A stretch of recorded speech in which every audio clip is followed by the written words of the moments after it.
Scarlett Blade. Hello, ladies and gentlemen, and welcome to Silent Night, Memoirs of a Royal Guard, Chapter 23. Miley Hooves, here, boss. Harvest Moon, here. Lightning Flash, here. Lavender, here, Sergeant. Risky Storm, here. Starry Spur, here. Good, I said as I read through the names on the list of 8. Only one pony was missing. I pushed that thought away. That is every pony. I want to introduce you all to Thunder Tumble, formerly of the Archive Guide. He showed true bravery during the Battle of Canterlot and has been assigned to our unit.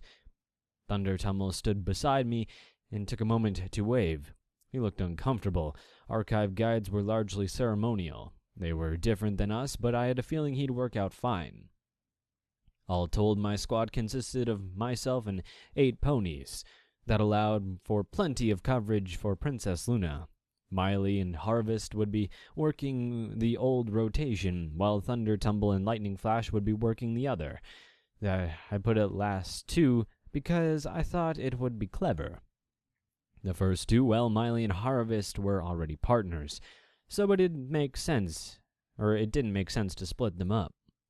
The other 4 ponies covered other areas of Princess Luna's wing and could fill in when the personal guard needed some time off. Every 3 months the roles would switch. It was an efficient system. I'm glad to see you all well again, I started. I know it has been a rough 2 weeks we've pulled through, however, and everything is mostly back to normal. All I ask is that you do your job just like you used to. If you need anything, you know where to find me. Since I'm new to this sergeant business, I hope you'll forgive me if I look in on you more often than necessary for a little while. You're dismissed. Silent Night, you know Radiant Orchid? Shining Armor said to me before motioning to the unicorn mare. She had a delicate pink coat and braided red mane that had just the subtlest hint of gray in it. Yes, sir. Sir, you're yes, Sergeant, Princess Celestia's house guard, correct? Shining Armor and Radiant Orchid nodded in unison while she added formally. Formally? I asked. Currently of Princess Luna's house guard Bravo squad, Shining Armor explained. I offered Radiant Orchid a hoof and said, welcome aboard. We shook before looking back to the captain. We're going to build a new squad, 8 more ponies to grow the unit out to an undersized section. I'm going to leave the who in your capable hooves. I want you 2 to work together and hammer out a list of names. Ideally, this should be done before the new lieutenant arrives. I prefer that this house guard retain its identity before bringing in an outside officer, Shining Armor explained. The 2 of us exchanged glances before I shrugged and said, yes, sir, we'll have it done. Shining Armor continued, I know you will, Silent Night. You're in command until the lieutenant arrives. If you feel you would need my attention, go see Lieutenant Day on Celestia's house guard. Now, if you 2 will excuse me, it is time for me to get going on a long overdue honeymoon. Have a good trip, sir, Radiant Orchid said with a smile. I nodded in agreement and added, leave everything to us. Don't worry about work at all. I'll take that advice, he replied before heading out and leaving the 2 of us alone. Sergeant Orchid looked at me and asked, so, how do you want to do this? With a shrug, I admitted, there hasn't been a huge list of ponies clamoring to join the house guard. Most have been voluntold thus far. I guess we can make an announcement and see if there are any volunteers. That seems reasonable. What if there aren't and they aren't suitable? I guess we go start voluntelling ponies. I'm sure you have some in mind from Princess Celestia's house guard. Most of our current ponies came from the palace guard, I explained. The mare tilted her head. You trust me to give you a list? Why wouldn't I? It is your squad.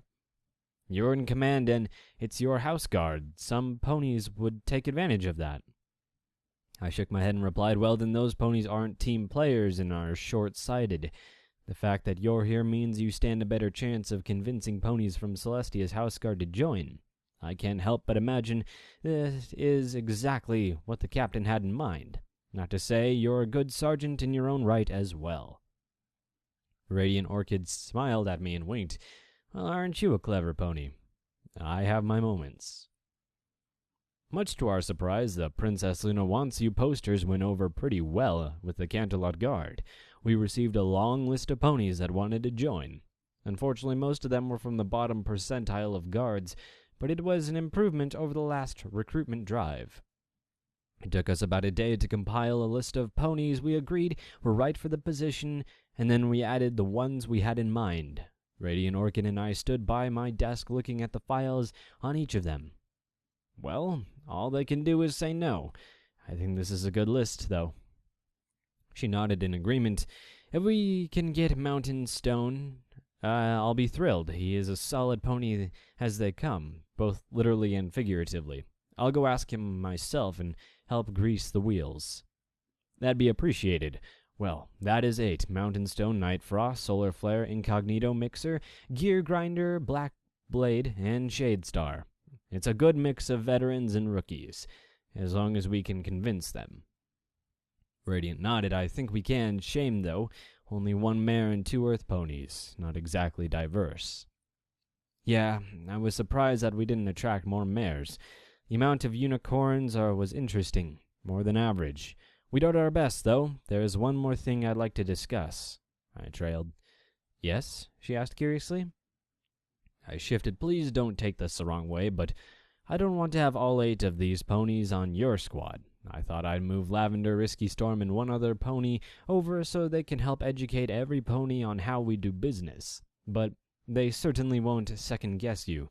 I'd take 3 of the new ponies myself.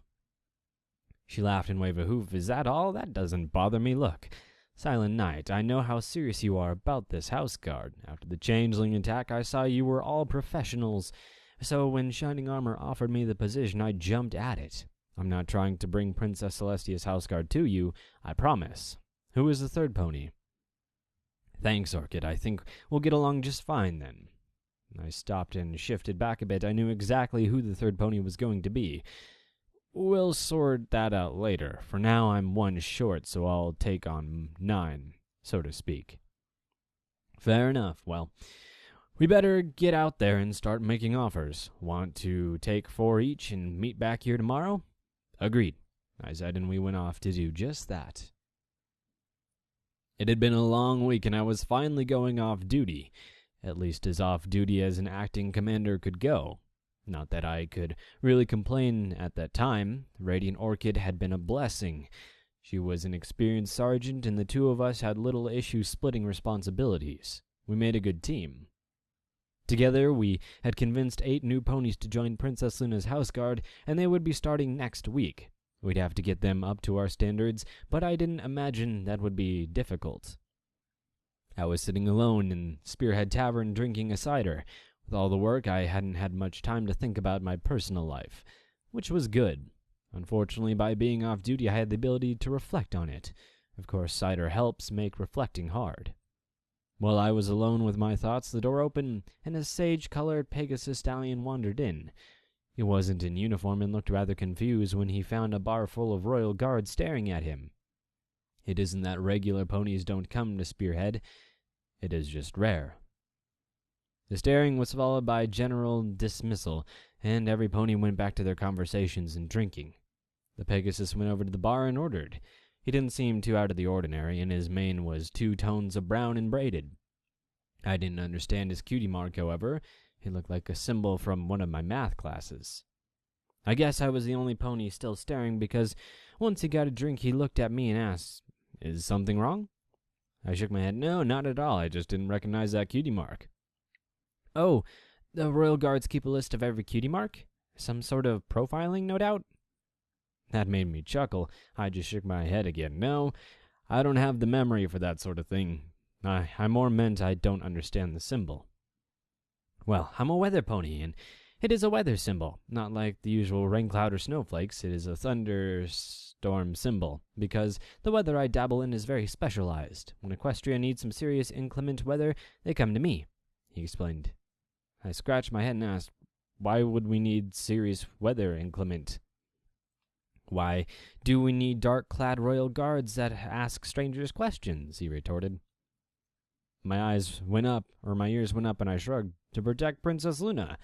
I meant no offense. I'm a Pegasus, but I don't know anything about being a weather pony. My father groomed me to be a royal guard from birth. The stallion seemed to have another witty comment, but he bit it back. My family, too. I didn't stick, though. I'm Rosby Waves. He offered a hoof. We shook, and I replied, Silent Night. Warrior family, too, huh? Rosby nodded very seriously, completely.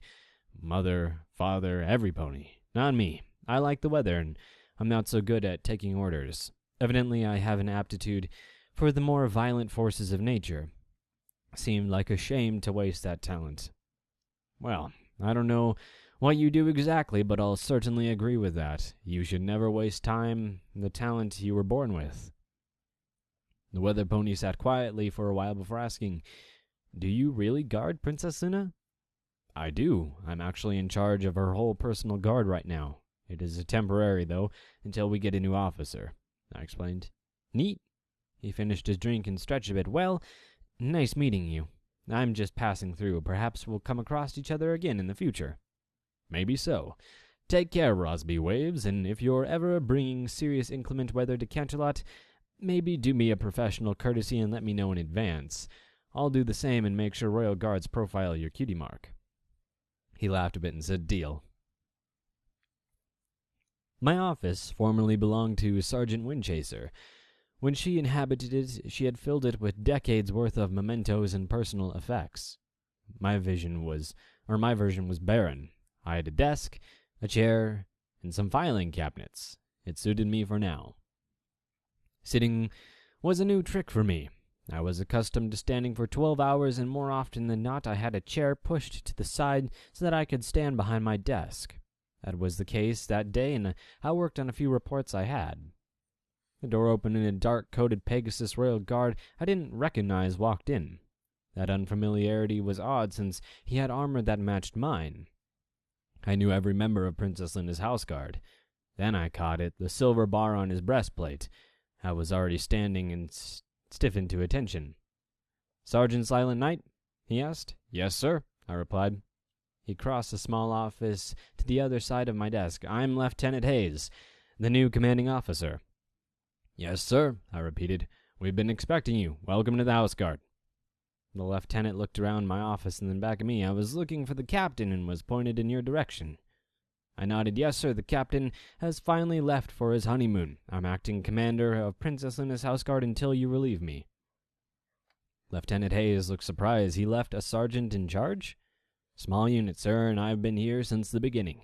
I'm only responsible for the house guard. Actual officers were his delegates for Princess Luna Celestia's house guard, the palace guard, and the Canterlot guard, I explained.